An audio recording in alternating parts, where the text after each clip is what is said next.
Feel English as it happens. Listen like a native for 40 minutes of real fluency. You're walking down a quiet street just before sunset. The air is still. Somewhere nearby, someone's laughing over a phone call. A car engine hums in the distance.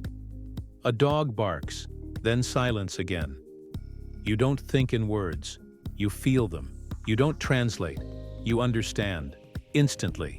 This is how natives experience English. Not by decoding each word or analyzing grammar, but by living inside the rhythm of the language. And that's exactly where this journey begins. In this video, you're not just going to listen to English. You're going to experience it. In motion, in emotion, in real time. No long explanations. No vocabulary lists.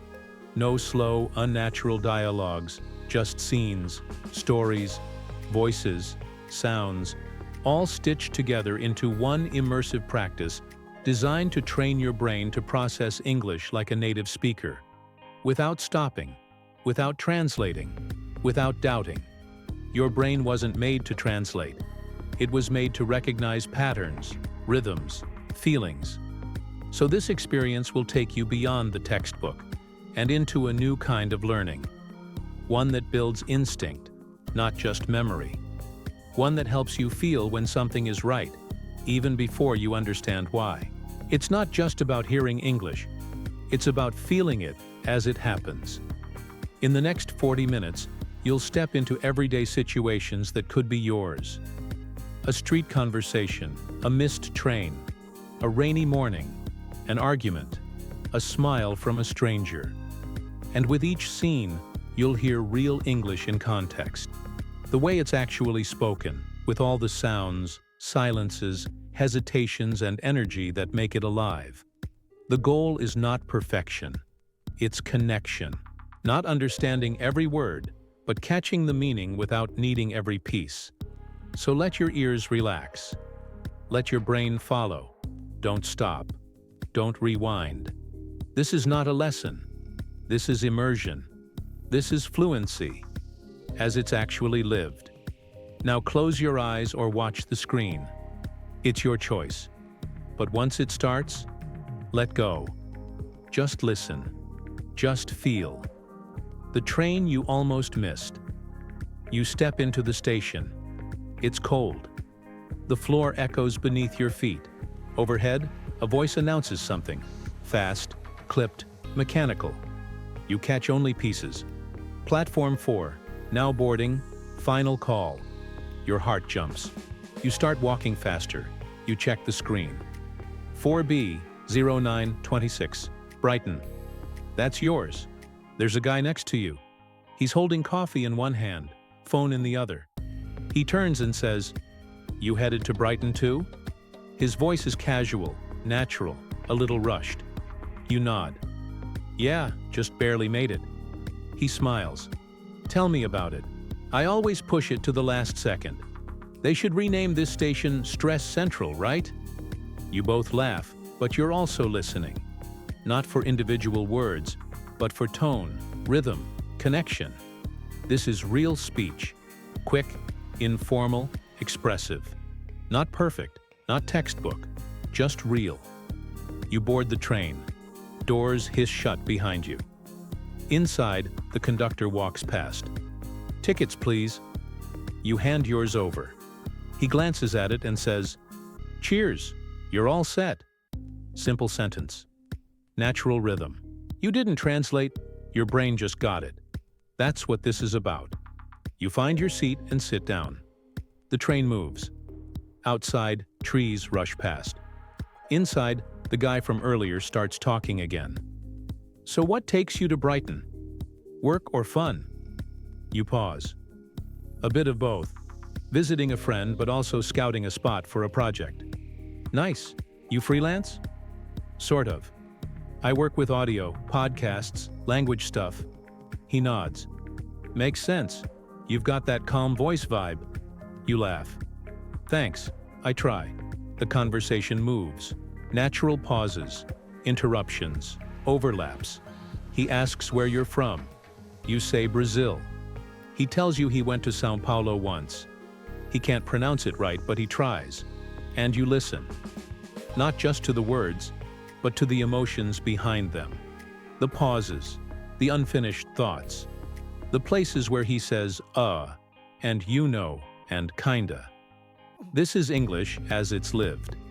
The train slows. You hear the brakes. Next stop, Gatwick Airport, the voice announces. The guy glances at his phone. Shoot, I get off here. He stands, grabs his bag. Hey, it was good chatting. Enjoy Brighton. You too, you say. And just like that, the conversation ends. No script, no subtitles, just a moment, a connection. And you understood it all. Not because you memorized anything, but because you felt it. The coffee shop window. You walk out of the station and into the morning air. It's still cool, but sunlight is starting to cut through the clouds. Brighton smells like salt and espresso. The sea and the city colliding. You turn the corner and spot a small café. Glass windows, wooden tables. One woman inside is typing fast on a laptop, headphones on. A couple is talking quietly over mugs of coffee. You walk in. The bell above the door rings. A barista behind the counter looks up and smiles. Hey, morning. What can I get started for you? No. Hello, how may I help you today? Just real, casual, kind. You glance at the board. Lots of options. You hesitate. What's that one with cardamom in it? She points. Oh, the Nordic chai. That one's fire. You want it hot or iced? Hot, please. Cool. Name for the order? Afonso. She writes it. Grab any seat, I'll bring it over in a sec. You move to a small table by the window. The wood is scratched. There's a newspaper left behind. In the corner, a radio is playing. Something soft, older. Billie Holiday, maybe. You're not translating. You're just there. Behind you, another customer walks in. The barista greets her. Hey, long time? The usual? Yeah, and can you add a shot of hazelnut? Totally, coming right up. It's quick, it's real. No full sentences, no perfect structure. But everything is understood. That's how fluent people speak. Layered, overlapping, messy, but clear. The coffee arrives. The barista sets it down. Here you go, Afonso. Careful, it's hot. You thank her. She walks off. You take the first sip. It's spicy, warm, unexpected. At the next table, two guys are talking. You're not trying to listen, but their voices carry. They're discussing something. Maybe a work meeting, maybe a podcast. I told her, look, if you're not gonna follow through, don't offer in the first place. Right, but she's under pressure. You know how it is. Still, communication matters. You don't just vanish for 3 days. One of them laughs. True. I mean, ghosting's out, right? They go on. You just listen. You're not focused on every word, just rhythm, emotion, flow. You start to recognize patterns, emphasis, intonation, where they pause, where they laugh, where their voices go up and down. You sip your coffee. The world moves around you. Nobody's teaching you, but you're learning. Naturally, passively, effectively. You pull out your phone. A notification. Meeting moved to 1 p.m. That gives you time. You gather your stuff, toss the cup, wave to the barista. Thanks, that was amazing. She nods. Of course, enjoy your day. You step back outside. A dog barks across the street. Seagulls fly low overhead. The sea is just 2 blocks away, and you realize you're not thinking in Portuguese. You're not translating. You're living in English, moment by moment. The rain you didn't expect. You turn toward the seafront, walking slow, just letting the day unfold. The pavement shines a little from the night before. The scent of salt water is stronger now, and you hear the distant crash of waves behind the low buildings ahead. But just as you're halfway down the block, the sky shifts. It happens quickly. One of those British moments. The light disappears. The wind picks up. A drop hits your cheek. Then another. Then 1,000. Rain. You glance up. No warning. No umbrella. You dash under the overhang of a bookstore just before it comes pouring down. There's someone already there. A dog, golden retriever, sitting calmly, completely unbothered. Big eyes, slightly wet nose. Collar with a name tag that reads Murphy. Next to him, a woman is crouched down, drying off her phone on the hem of her sweater. She notices you and gives a tight-lipped smile. Caught in it too? You nod, breathing hard. Didn't see it coming. She gestures at Murphy. At least he loves it. He hears thunder and thinks it's applause. You both laugh. Rain beats down heavier. Cars splash past. A horn honks. Someone runs by holding a newspaper over their head. She tucks her hair behind her ear and says, "I'm Kate, by the way." "Afonso. Nice to meet you. Are you visiting?" "Yeah, just in town for the day." Brighton's a bit moodier than I expected. She grins. "Oh, it's dramatic, but in a lovable way." Murphy lets out a low woof and shakes, water flying everywhere. You and Kate both step back. She kneels, grabs his collar. "Murph, personal space, buddy." You watch the rhythm of how she speaks. It's not just words. It's tone, timing, familiarity. English is pouring through this scene not just from mouths, but from movements, habits, reactions. The rain softens slightly. She stands and brushes her jeans. "You know there's a tea place right around the corner. Has a little fireplace. Cozy as hell. Want to wait it out there?" You nod. You both jog across the street, Murphy trotting ahead. You step into the small shop. Dim lights, warm air, smell of cinnamon and wet coats. The owner looks up from a tiny counter. No hello, just, "Go ahead and grab a seat. I'll bring over menus." You sit by the window. Raindrops trail down the glass. Kate looks around. "I love this place. Total secret. Like, only the soaked locals know about it." You both order. She gets something floral. You go with peppermint. Murphy lies down under the table. "So," she says, "what do you do when you're not dodging weather?" And the conversation begins. No formal phrases, no overthinking. Just a back and forth. A flow, human, present, in motion. You catch yourself noticing the way she says "do ya" instead of "do you," or how she stretches the word "really" when she means she's serious. You're not analyzing it, you're absorbing it. Outside, the storm slows. Inside, you're learning. Even if it doesn't feel like learning. Because it's not about grammar. It's about connection. About moments that speak before the words ever do. The conversation you didn't plan.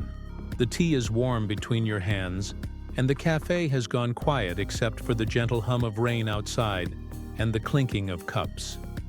Across from you, Kate is mid-story, telling you about a time she got lost in Vienna and ended up having dinner with strangers who spoke 4 different languages.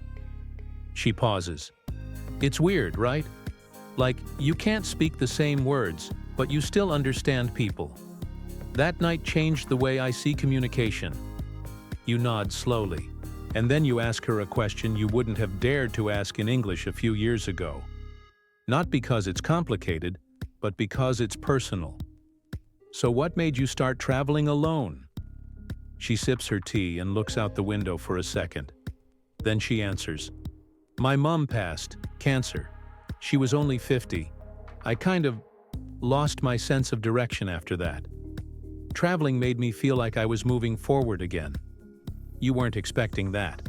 You say nothing for a moment, just let the silence speak. And that's when it hits you. This is English. This is what fluency feels like.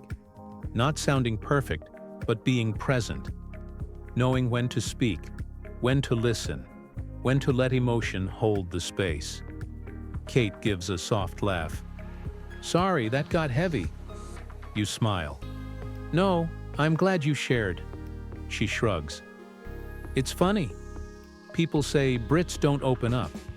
But we do, just with the right people. Murphy stirs beneath the table. The door opens. A couple walks in, brushing rain from their jackets.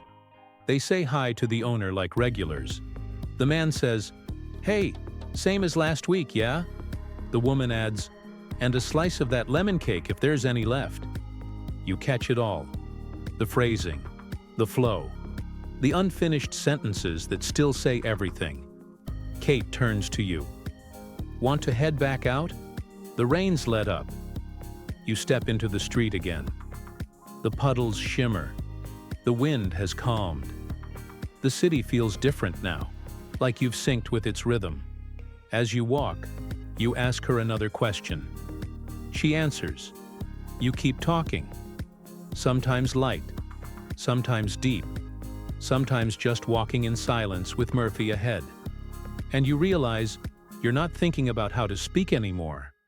You're thinking about what to say. That's the shift. That's the moment every English learner chases. When you stop thinking about the language and start thinking within it. Kate stops in front of a used bookstore. You ever been in this one? You shake your head. Come on then, let's change that. She opens the door. The bell jingles. The smell of old pages hits you instantly, and you follow her inside. Not just into the bookstore, but deeper into the language. Because this isn't a lesson, it's a life, in English. The book that changed everything.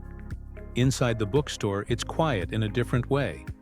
Not silence, but softness.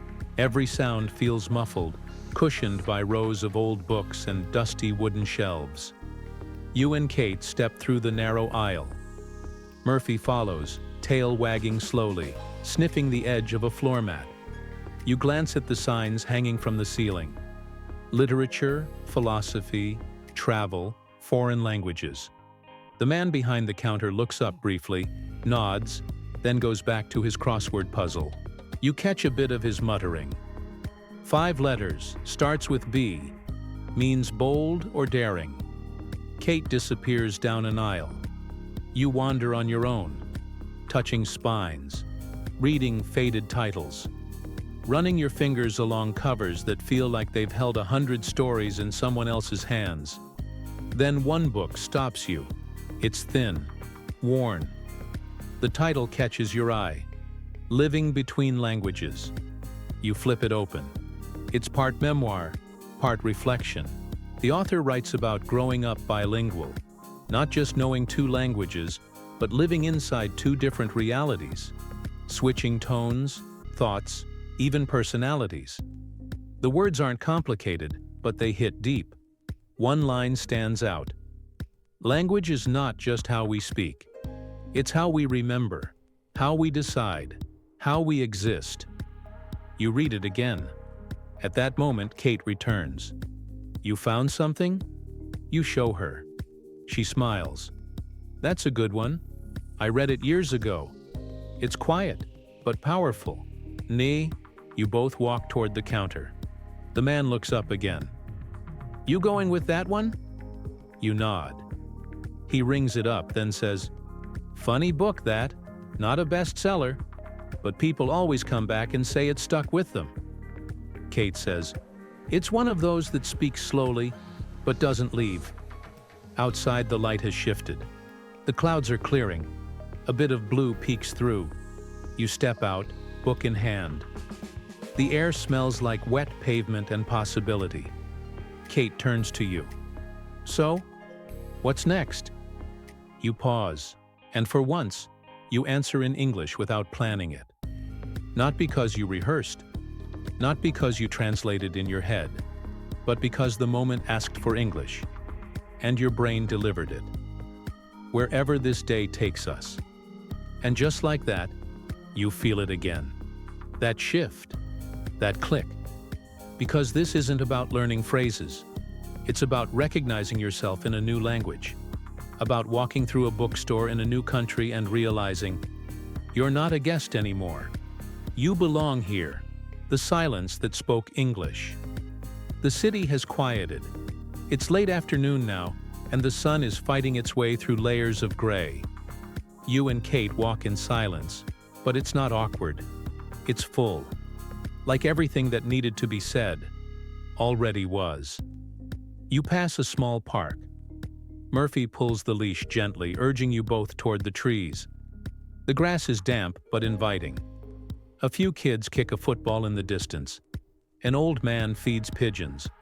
A woman sits alone on a bench reading. Kate asks, "Wanna sit?"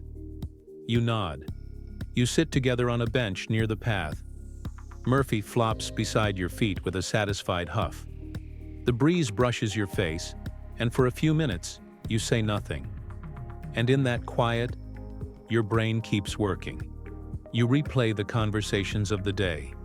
The man on the train, the barista, Kate's story, the bookstore clerk. And what you realize is, you understood not just their words, but their intentions, their pauses, their sarcasm, their warmth. No subtitles, no mental translation, just presence. Kate finally speaks again, quietly. "It's strange, isn't it?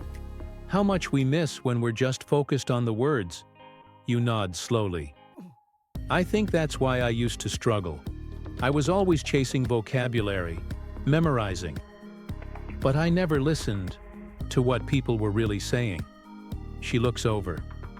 "But today you did." You exhale. "Yeah, I guess I did." Kate leans back. That's when it changes. When you stop trying to solve English and start feeling it. In the distance, someone whistles. A dog responds. The football rolls across the path. A moment later, a woman walks by with headphones on. You catch a few words from her podcast. Something about change, about progress, about becoming who you already are. You smile to yourself, because that's what this day has been. Not a grammar lesson, not a vocabulary test, but a moment. Real, imperfect, alive, where your brain finally stopped translating and started living in English. And that's the real fluency. Not perfection, not accent, not speed, but connection. You look over at Kate. "Thanks for today." She raises an eyebrow. "It's not over yet." And she's right. Because English, like life, isn't something you finish. It's something you feel, and you're feeling it now. The moment you realize you've changed. The sky has cracked open into golden light. Not loud, not dramatic. Just a quiet amber glow that wraps the street in something that feels like calm, like ending, like a page being gently turned. You and Kate walk down a quieter road now. The kind of road where people know the names of their neighbors, and the dogs walk without leashes. Murphy trots ahead, nose to the ground, ears twitching at invisible sounds. Kate's voice is softer now. "You know," she says, "most people don't even notice the shift. It just happens one day." You glance at her. "What shift?" you ask. She smiles. "When English stops being the thing you're learning and becomes the way you feel the world." You stop. Not because of what she said, but because something inside you knows she's right. This whole day, it didn't feel like practice. It didn't feel like a test. It felt like life, lived in English. You think back to your first lessons, the classroom, the textbook, the fear of making mistakes, the endless grammar drills, the pressure to speak quickly, to sound smart, to get it right. But today, none of that mattered. You didn't memorize, you didn't rehearse, you didn't translate. You responded, you understood, you felt, and that's when you realize this is the first time you've spent an entire day in English without trying to be fluent. You just were. Kate stops at a small bakery. "Best cinnamon buns in the city," she says. Want one? You nod, laughing. Always. You both step inside. The smell is ridiculous. Sugar, spice, butter. The kind of smell that doesn't care what language you speak because it's pure emotion. The woman at the counter greets you. Hiya, love. Just the usual? Kate nods. And one for my friend. The woman smiles at you. First time? You answer without hesitation. First time here. But I've heard these buns are legendary. She laughs. You heard right. It's a simple exchange. 10 seconds. But in that moment you feel it again. That subtle power of belonging, of participating, of being part of it. Back outside, you sit on a low wall. The bun is warm in your hand. Murphy sits at your feet, eyes begging for a bite. Kate tears off a piece of hers and tosses it down. He's earned it. You do the same. And then, you sit there, eating, talking, watching the world pass in a language that no longer feels foreign, no longer feels forced. It's just yours now. The English you once feared, once fought with, once doubted. It's in your brain, in your ears, on your tongue, and more importantly, it's in your life. And if today taught you anything, it's this. You don't need to chase fluency. You just need to live moments in English, again and again, until the language becomes the lens, until it becomes the air. Kate finishes her bun and leans back. Same time tomorrow? You smile. Absolutely. And as the sun sinks behind the buildings and Murphy curls up at your feet, you close your eyes for just a second. Not to rest, but to remember this feeling. Because now, you feel English as it happens, and that changes everything.